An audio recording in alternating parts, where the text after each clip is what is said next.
Hai good people, selamat datang di podcast saya. Kali ini saya akan memberi sebuah informasi kepada kalian mengenai self-love. Apa sih self-love itu? Lalu manfaatnya apa aja sih kepada diri kita? Oke, kita langsung aja ke topiknya yang akan dibawa oleh teman saya. Halo teman-teman, kali ini kita akan membahas tentang self-love. Yang pertama, kita mau perkenalan dulu. Nama aku Syafira. Dan nama aku Niken. Oke, kita akan langsung masuk aja ke self-love. Hal yang super duper penting untuk dipunyai adalah self-love. Kita harus bisa mencintai diri sendiri dulu sebelum kita bisa mencintai kehidupan kita dan juga orang lain. Saat kita sudah merasa cukup dan menerima diri kita apa adanya, kita akan punya extra space untuk hal-hal yang lain. Kita perlu self-love untuk menyelesaikan berbagai masalah yang kita punya. Oke, itu pembukaan dari aku nih. Coba, kalau menurut Mbak Vira sendiri, self-love itu seperti apa sih? Jadi self-love itu menurut aku artinya menghargai, menerima, dan mencintai diri sendiri. Sehingga kita tuh bisa lebih mengetahui kelebihan dan kekurangan kita. Jadi kalau ada masalah, kita akan lebih mudah menghadapi masalah-masalah itu. Karena kita bisa menggunakan kelebihan kita untuk menyelesaikan masalah itu. Bagus sekali ternyata pendapatnya.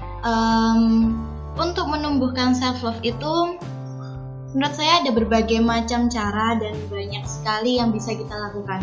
Kalau untuk menurut Mbak Vira sendiri, gimana sih caranya untuk menumbuhkan self-love dalam diri Mbak Vira? Kalau aku pribadi sih ya, yang pertama, aku tuh harus mulai bisa memaafkan kesalahan yang ada di diri aku sendiri.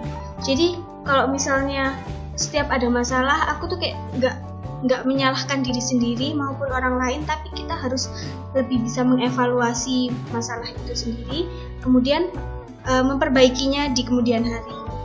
Kan kita kan cuma manusia biasa ya, jadi kayak nggak lepas dari kesalahan gitu, dan pasti punya kesalahan. Jadi kita harus bisa memaafkan diri kita sendiri terlebih dahulu, baru kita akan lebih mudah memaafkan orang lain.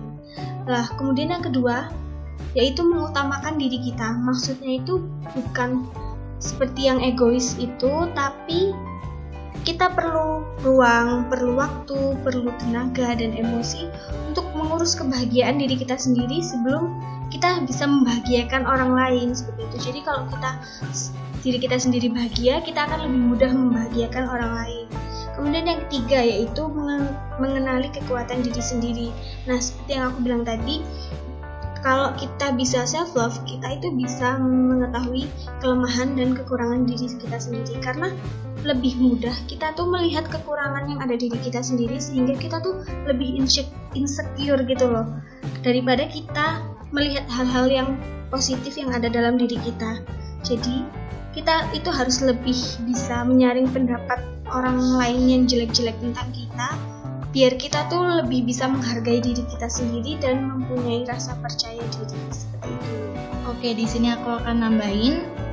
Selanjutnya, untuk menumbuhkan self-love, kita bisa melakukan hal-hal yang kita sukai. Ya, benar banget itu Mbak Niken. Bukan berarti kita ke spa, beli shopping yang mahal-mahal, iya. Terus habis itu bermain game 24 jam, tidak seperti itu ya. Dengan mengekspresikan emosi kita saat kita bersedih lalu kita menangis, saat kita bahagia lalu kita tertawa, itu juga termasuk melakukan hal-hal yang kita sukai. Lalu yang terakhir menurut saya, kita sangat perlu untuk menjauhkan diri dari orang-orang yang memberi pengaruh buruk untuk kita. Benar nggak Mbak? Iya, itu benar banget, karena zaman sekarang ini lingkungan banyak banget teman-teman yang kayak toksik gitu. Jadi mereka tuh bawa pengaruh buruk buat kita, entah itu dia ngajak kita ke hal-hal yang nggak benar, atau dia itu mempengaruhi semangat kita untuk mengerjakan hal-hal yang baik. Dan kita tuh benar-benar harus menjauh dari orang-orang yang seperti itu. Oke, itu tadi ada beberapa cara untuk menumbuhkan self-love dalam diri kita. Selanjutnya kita akan membahas mengenai dampak dari self-love itu sendiri. Oke, kita langsung ke dampak positifnya dulu nih Mbak Vira. Oke, dampak positif dari self-love menurut aku itu kita jadi bisa lebih percaya diri dengan mengetahui kelebihan kita, dan kita akan lebih percaya diri jika kita bisa menghargai diri kita sendiri. Jadi kamu biasanya nih ya, yang aku lakuin itu, aku ngaca di kamar, terus aku bilang di pantulan diri aku di cermin, itu bilang kayak, kamu cantik, kamu baik, orang-orang gak berhak berkata buruk buat kamu. Jadi kita lebih bisa percaya diri dan semangat menjalani hari itu, seperti itu. Kemudian dampak positif yang kedua itu, kalau kita mencintai diri kita sendiri, maka orang lain itu bakalan mencintai kita juga gitu loh. Jadi kita nggak usah jadi orang lain untuk dapat menyenangkan orang-orang di sekitar kita, seperti itu.